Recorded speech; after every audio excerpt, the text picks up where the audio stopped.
నమస్తే. మే 18వ తారీఖు రాహుకేతువులు, రాహు భగవానుడు, కేతు భగవానుడు కూడా రాశి పరివర్తన చెందుతారు. రాహుకేతువులు జనరల్‌గా సంవత్సరన్నర అంటే 18 నెలల తర్వాత మారుతూ ఉంటారండి. అయితే ఈ రాహుకేతువుల రిజల్ట్స్ అందుకనే జనాన్ని జనరల్‌గా పీడిస్తూ ఉంటాయి, లేకపోతే లాభదాయకంగా ఉంటూ ఉంటాయి. ఒకవేళ గనక ఎప్పుడైనా సరే లాభకారకమైన గృహాల్లో గనక వీళ్ళు బెనిఫిక్ హౌసెస్‌లో గనక వచ్చినట్లయితే రాహుకేతువులు మంచి రిజల్ట్స్ ఇస్తారు. అదే గనక అష్టమ 12వ స్థానాల్లో, వ్యయ స్థానాల్లో గనక వచ్చినట్లయితే కాస్త మనం అనుభవించే టైము కొంచెం ఎక్స్టెండెడ్‌గా ఫీల్ అవుతానికి అట్లాంటి ఆస్పెక్ట్స్ మనం చూస్తూ ఉండడం లాంటివి జరుగుతూ ఉంటాయి. అయితే ఈ రాహుకేతువులు ప్రస్తుతానికి రాహు భగవానుడు మీనరాశి యందు, కేతు భగవానుడు కన్యరాశి యందు నవంబర్ 2023 నుంచి కూడా అక్కడే గోచారంలో అక్కడి నుంచి ఉన్నారు. రేపు మే 18, 2025న వీళ్ళిద్దరూ కూడా రాహు భగవానుడు కుంభరాశిలోకి, తర్వాత కేతు భగవానుడు సింహరాశిలోకి వస్తారు. ఈ ఇద్దరు గ్రహాలు కూడా వీళ్ళు చెందుతున్న ఈ రాశి పరివర్తన ఏ రకంగా ఈ ఎఫెక్ట్స్ ఉంటాయి 12 రాశుల మీద అనేది ఈ వీడియోలో, రానున్న వీడియోలో మనం తెలుసుకుందాం. రాహు భగవానుడు, కేతు భగవానుడి యొక్క రాశి మార్పు, రాశి సంచారం ఏదైతే వాళ్ళు మీనరాశి నుంచి కుంభరాశికి వస్తున్నారో, కేతు భగవానుడు కన్యా రాశి నుంచి సింహరాశికి ఎట్లా అయితే మారుతున్నారో, మిథున రాశి వారి మీద వీళ్ళ రాశి ప్రభావాలు అనేవి, వీళ్ళ సంచార ప్రభావాలు ఏ రకంగా ఉండబోతున్నాయో తెలుసుకుందాం. అయితే రాహు భగవానుడు మిథున రాశి వాళ్ళకి దశమ స్థానం నుంచి ఆయన నవమ స్థానానికి అంటే భాగ్యస్థానానికి రావడం జరుగుతుంది. మంచిదే. కేతు భగవానుడు వచ్చేసేసి ఆయన మీకు చతుర్థ స్థానం నుంచి తృతీయ స్థానానికి రావడం జరుగుతుంది. అయితే మీకు ఇక్కడ ఈ మార్పులు ఎలా ఉంటాయంటే, ఒక రకంగా మీకు ఎంప్లాయ్మెంట్ పరంగా స్టాగ్నేషన్ వచ్చి ఉండాలి. అంటే ఏదో ఒక మార్పు జరిగి ఉండాలి గత సంవత్సరన్నర క్రితము. మార్పు జరిగిన తర్వాత సంవత్సరన్నర లోపు మార్పు జరిగిన తర్వాత ఇంక అక్కడ స్టాగ్నేట్ అయిపోయి ఉండాలి. అక్కడ కొంచెం మీకు ఇబ్బందులు కలగడం కానివ్వండి, లేకపోతే కాస్త మీకు మదన లాంటివి ఉండడం కానివ్వండి, లేకపోతే ట్రావెల్ పరంగా ఉండడం కానివ్వండి, లేకపోతే అర్థం పర్థం లేకుండా ఉద్యోగం సాగడం కానివ్వండి, పెద్దగా సాటిస్ఫాక్షన్ లేకపోవడం కానివ్వండి, ఏదో సాగుతోందంటే సాగుతుంది, చేస్తుందంటే చేస్తుందని, నెలాఖరి జీతం వస్తుందంటే వస్తుంది, అట్లా ఉండుండొచ్చు. కానీ ఇప్పుడు ఎలా ఉంటుందంటే భాగ్యకరంగా భాగ్య రూపంలో వస్తున్న రాహు మంచి చేస్తారు, ఇబ్బంది అంటూ ఏం లేదు. కాకపోతే ఇక్కడ ఏంటంటే ట్రావెల్ విపరీతంగా పెరుగుతుంది. జీవిత భాగస్వామి నుంచి దగ్గర నుంచి దూరంగా ఉండడానికి అవకాశాలు ఎక్కువగా పెరుగుతూ ఉంటాయన్నమాట. ట్రాన్స్ఫర్లు అవ్వడం కానివ్వండి, ఉత్తర వేరే ఉద్యోగాలు రావడం కానివ్వండి, వెళ్ళిన చోటికి జీవిత భాగస్వామిని తీసుకువెళ్ళకపోవడం కానివ్వండి, మీ ఫ్యామిలీని వేరే చోట ఉంచడం కానివ్వండి, ఇలాంటివి జరుగుతాయి.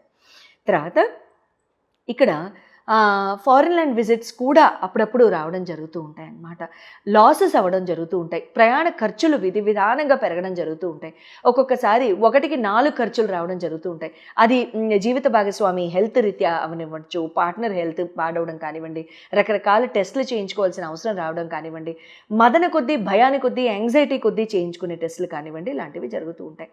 మీ జన్మజాతకాలు కనుక చూపించుకున్నట్లయితే ఖచ్చితంగా మీ జన్మజాతకాల్లో రాహు ఎలా ఉన్నారు పరిగణించి దాని ప్రకారంగా మీకు రిజల్ట్స్ ఇవ్వడం జరుగుతుంది, మీకు సూచనలు ఇవ్వడం జరుగుతుంది. కేతు భగవానుడి యొక్క సంచారం కనుక చూసుకున్నట్లయితే చతుర్థ నుంచి తృతీయ భావానికి వస్తున్న కేతు పరాక్రమ భావాన్ని చూస్తారు. కేతు పరాక్రమ భావానికి రావడము, మాట తీరు కాస్త జాగ్రత్తగా ఉండాలి. గొడవలు ఎక్కువ అవుతూ ఉంటాయి. ఏదన్నా ఆర్గ్యుమెంట్స్కి వెళ్ళడం కానివ్వండి, లేకపోతే మాట పెళ్ళికి అనేయడం కానివ్వండి, అది వెనక్కి తీసుకోలేకపోవడం కానివ్వండి, సిబ్లింగ్స్తో గొడవలు కానివ్వండి, అక్క చెల్లెళ్ళు అన్నదమ్ములతో గొడవలు లాంటివి ఇక్కడ జరగడానికి వచ్చే సంవత్సరంన్నరకి అవకాశాలు ఉంటాయి. తలనొప్పులు పెరుగుతాయి, మెడ నరాల నొప్పులు పెరుగుతాయి, నిద్ర లేకుండా ఉంటుంది అనమాట. అర్ధరాత్రి నిద్ర మేలుకు వచ్చేయడం, ఇలాంటివి జరుగుతూ ఉంటాయి. ఏదైనా మెడికల్ టెస్ట్లు కానివ్వండి, లేకపోతే ఏదైనా హిడెన్ డిసీజెస్ కానివ్వండి, ఏమైనా బయటపడడానికి ఇక్కడ షష్టమ భావాన్ని కూడా చూస్తారు కాబట్టి మీకు ఇక్కడ అవకాశాలు కనబడుతున్నాయి. అటువంటి ఆస్పెక్ట్స్లో మీకు ఇక్కడ ఏమవుతుందంటే రుణరోగ శత్రు బాధలు కూడా పెరుగుతాయి. కాబట్టి రుణరోగ శత్రు బాధల్లో ఇక్కడ ఏదైనా అంతర్గత వ్యాధులు ఏమన్నా, ఎంతో కాలం నుంచి దాగి ఉన్న వ్యాధులు ఏమైనా బయటపడడం కానివ్వండి, ఇలాంటివి జరుగుతాయి. ఇబ్బంది ఏం లేదు, మళ్ళీ మెడికేషన్ స్టార్ట్ అవుతుంది కాబట్టి ఇబ్బంది లేదు. మీ జన్మ జాతకాలు కనుక చెప్పించుకున్నట్లప్పుడు వీటికి సంబంధించి మీకు రాహుకేతువులు ఎక్కడున్నారో చూసుకొని చెప్తాను కాబట్టి ఏం జరగదండి, శుభం పోయాది. రాహు భగవానుడు, కేతు భగవానుడి యొక్క రాశి మార్పు, రాశి సంచారం ఏదైతే వాళ్ళు మీనరాశి నుంచి కుంభరాశికి వస్తున్నారో, కేతు భగవానుడు కన్యా రాశి నుంచి సింహరాశికి ఎట్లా అయితే మారుతున్నారో, మిథున రాశి వారి మీద వీళ్ళ రాశి ప్రభావాలు అనేవి, వీళ్ళ సంచార ప్రభావాలు ఏ రకంగా ఉండబోతున్నాయో తెలుసుకుందాం. అయితే రాహు భగవానుడు మిథున రాశి వాళ్ళకి దశమ స్థానం నుంచి ఆయన నవమ స్థానానికి అంటే భాగ్యస్థానానికి రావడం జరుగుతుంది. మంచిదే. కేతు భగవానుడు వచ్చేసేసి ఆయన మీకు చతుర్థ స్థానం నుంచి తృతీయ స్థానానికి రావడం జరుగుతుంది. అయితే మీకు ఇక్కడ ఈ మార్పులు ఎలా ఉంటాయంటే, ఒక రకంగా మీకు ఎంప్లాయ్మెంట్ పరంగా స్టాగ్నేషన్ వచ్చి ఉండాలి. అంటే ఏదో ఒక మార్పు జరిగి ఉండాలి గత సంవత్సరంన్నర క్రితము. మార్పు జరిగిన తర్వాత సంవత్సరంన్నర లోపు మార్పు జరిగిన తర్వాత ఇంక అక్కడ స్టాగ్నేట్ అయిపోయి ఉండాలి. అక్కడ కొంచెం మీకు ఇబ్బందులు కలగడం కానివ్వండి, లేకపోతే కాస్త మీకు మదన లాంటివి ఉండడం కానివ్వండి, లేకపోతే ట్రావెల్ పరంగా ఉండడం కానివ్వండి, లేకపోతే అర్థం పర్థం లేకుండా ఉద్యోగం సాగడం కానివ్వండి, పెద్దగా సాటిస్ఫాక్షన్ లేకపోవడం కానివ్వండి, ఏదో సాగుతోందంటే సాగుతుంది, చేస్తుందంటే చేస్తుందని, నెలాఖరి జీతం వస్తుందంటే వస్తుంది, అట్లా ఉండుండొచ్చు. కానీ ఇప్పుడు ఎలా ఉంటుందంటే భాగ్యకరంగా భాగ్య రూపంలో వస్తున్న రాహు మంచి చేస్తారు, ఇబ్బంది అంటూ ఏం లేదు. కాకపోతే ఇక్కడ ఏంటంటే ట్రావెల్ విపరీతంగా పెరుగుతుంది. జీవిత భాగస్వామి నుంచి దగ్గర నుంచి దూరంగా ఉండడానికి అవకాశాలు ఎక్కువగా పెరుగుతూ ఉంటాయన్నమాట. ట్రాన్స్ఫర్లు అవ్వడం కానివ్వండి, ఉత్తర వేరే ఉద్యోగాలు రావడం కానివ్వండి, వెళ్ళిన చోటకి జీవిత భాగస్వామిని తీసుకువెళ్ళకపోవడం కానివ్వండి, మీ ఫ్యామిలీని వేరే చోట ఉంచడం కానివ్వండి, ఇలాంటివి జరుగుతాయి. తర్వాత ఇక్కడ ఫారిన్ ల్యాండ్ విజిట్స్ కూడా అప్పుడప్పుడు రావడం జరుగుతూ ఉంటాయి అన్నమాట. లాసెస్ అవ్వడం జరుగుతూ ఉంటాయి. ప్రయాణ ఖర్చులు విధానంగా పెరగడం జరుగుతూ ఉంటాయి. ఒక్కొక్కసారి 1కి 4 ఖర్చులు రావడం జరుగుతూ ఉంటాయి. అది జీవిత భాగస్వామి హెల్త్ రీత్యా అవనివ్వచ్చు, పార్ట్నర్ హెల్త్ పాడవడం కానివ్వండి, రకరకాల టెస్టులు చేయించుకోవాల్సిన అవసరం రావడం కానివ్వండి, మదన కొద్దీ, భయాని కొద్దీ, యాంగ్జైటీ కొద్దీ చేయించుకునే టెస్టులు కానివ్వండి, ఇలాంటివి జరుగుతూ ఉంటాయి. మీ జన్మజాతకాలు కనుక చూపించుకున్నట్లయితే ఖచ్చితంగా మీ జన్మజాతకాల్లో రాహు ఎలా ఉన్నారు పరిగణించి దాని ప్రకారంగా మీకు రిజల్ట్స్ ఇవ్వడం జరుగుతుంది, మీకు సూచనలు ఇవ్వడం జరుగుతుంది. కేతు భగవానుడి యొక్క సంచారం కనుక చూసుకున్నట్లయితే చతుర్థ నుంచి తృతీయ భావానికి వస్తున్న కేతు పరాక్రమ భావాన్ని చూస్తారు.